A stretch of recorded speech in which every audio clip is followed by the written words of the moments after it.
Hey y'all, welcome back to Babeinlibrary. It's your girl Lisa, and it's time for my October TBR.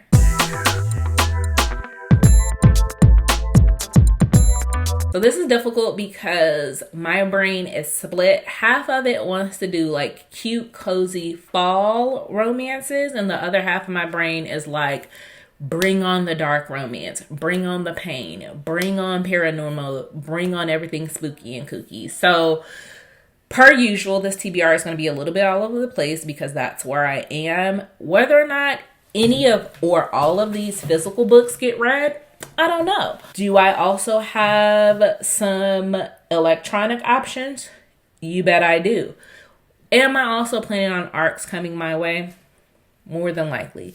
We will see what the month of October has for us, but giving myself a little bit of options, I have 3 books that fall into like the fall cozy vibes, starting with A.E. Valdez, The Beginning of Forever. This is the 3rd in the Rise and Fall series, but for me, being that I've read this series completely out of order, this is the final book that I have to finish. This is the conclusion of Asen and Harlow's story. I love that this is just cutesy and fallish. You can see that they have a sunflower, and it's just giving me that let's ride off into the sunset, having our happily ever after. And that is what I'm really looking for. And to get this series off of my TBR list because I need to make some headway and some progress in my series. So if I can finish this one, I'm on a roll. Next for falls, I have Nicola Falls, and this is We've Only Just Begun. This is definitely giving me let's go apple picking, hand me some hot cider, or give me a pumpkin spice latte and walk with me down the cornfield. Like, this is just giving me all of the vibes. And I believe these two are mutual acquaintances. She is asked to do a favor for him, and she winds up finding him intriguing and mysterious. And it's really not the best time for her because she is in a relationship. And so she is trying to fight her feelings of attraction for this man, and he's making it very difficult and hard for her. So I'm very interested in reading this. Again, it's giving me a lot of fall vibes. And then probably the most fall-esque book that I have is What a Match by Mimi Grace. This is a brother's best friend. I've always been here. I need a little bit of fake dating. Can you help me out? And this just screams fall vibes. Like, I know for sure I need to read this one because I will be seeing Mimi at Black Romance Fest next year, and this is the only one I have from her, but I think it's very autumnal vibes, and it's giving read me now. As far as my let's play on the dark side, I've got a couple of books to choose from, and this is just what I'm deciding. I've got a ton of books upstairs to read, but to get me off started right, I'm thinking a little bit of a novella. So I'm thinking Satan's Affair by H.D. Colton.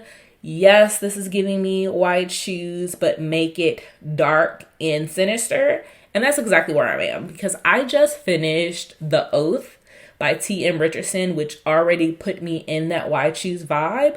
But now I want to make it a little bit dark and a little bit seductive. Give me Satan's Affair. And I hear that I need to read this before reading Hunting Adeline.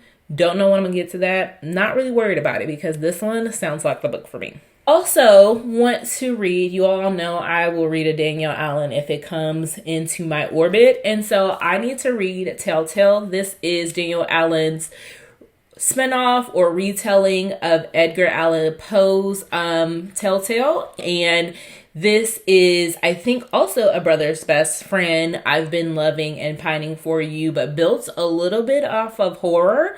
And so I'm not sure what is in store because I have not read the original source material. But one thing I do know is that I love Danielle Allen and I'm going to give it a shot if I have to. One of my IG author friends gave me the latest copy of A Unique Space for Us. This one has been on my 5-star prediction. This is a suspense but romantic-y. I believe this is a human working with a fae or paranormal detective. They're both working on this case. Their two species doesn't necessarily get along with one another. However, they are put on this exact same case, and to help each other out, they start to work together and hopefully fall in love and try to figure out what that means for them and how they will force the world to deal with them. So I can't wait to read this. This is, again, the new version. I also have the original, but it's so nice and floppy. Then I may or may not be able to read Butcher and Blackbird by Bren Weaver.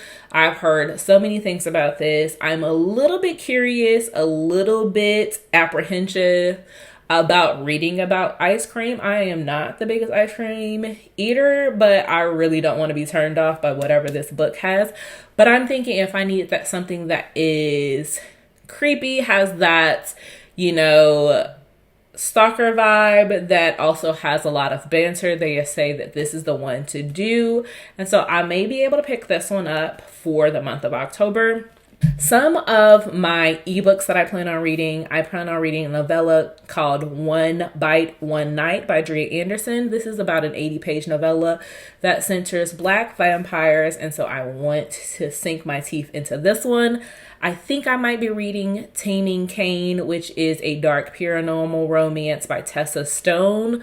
That has wolf shifters. And then I am going to be participating in Glocktober, which is a indie Black romance, urban romance, Halloween or dark inspired challenge. So I think I may be reading Deming Stream, or at least starting it, because it's 800 pages. So realistically, that could take me all of October, but that is on the list. And anything else, we'll just see what October has in store for me.